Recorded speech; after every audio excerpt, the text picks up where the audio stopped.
ଅଧିକାରୀର ହାତରେ ଏବଂ ଚାଲିଯାଉ ବୋଲି ଚାରିଆଡ଼େ ପ୍ରବଟ ହୋଇସାରିଲାଣି। ସମସ୍ତଙ୍କ ମନରେ ସେ ଗୋଟିଏ କଥା, ଗଙ୍ଗାଧର ମହାପାତ୍ରଙ୍କର ଧୋଇ ଆସିଛି କନ୍ୟାକୁ ସାଙ୍ଗରେ ନେଇକି ବୋଲି ବିରୋଧ କରେ। ତେଣୁ ମୁଁ ଭାବିଛି ଆଜି ରାତି ଖାଦ୍ୟରେ ବିଷ ଦେଇ ମୁଁ ତାକୁ ମାରିଦେବି। ସକାଳ ପ୍ରକଟ କରିଦେବି। ସର୍ବ ହାତରେ ଅଜ୍ଞାନୀ ଅପରାଧ କରିଯାଉଛି।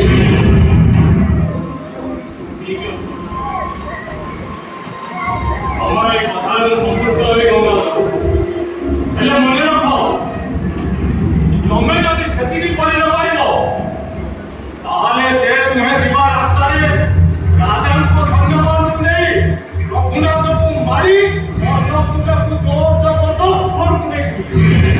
ଏଥିରେ ଆମର କିଛି ଆପତ୍ତି ନାହିଁ।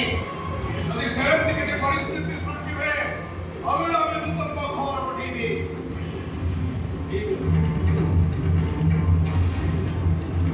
ଦାଦା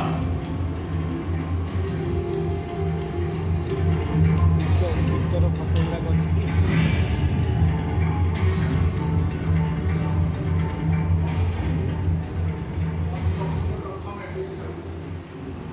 ସ୍ତ୍ରୀ ଓ ପୁଅମାନେ ବିଶ୍ୱ ବିସ୍ତୃତ ଖାଦ୍ୟ ପ୍ରସ୍ତୁତ କରି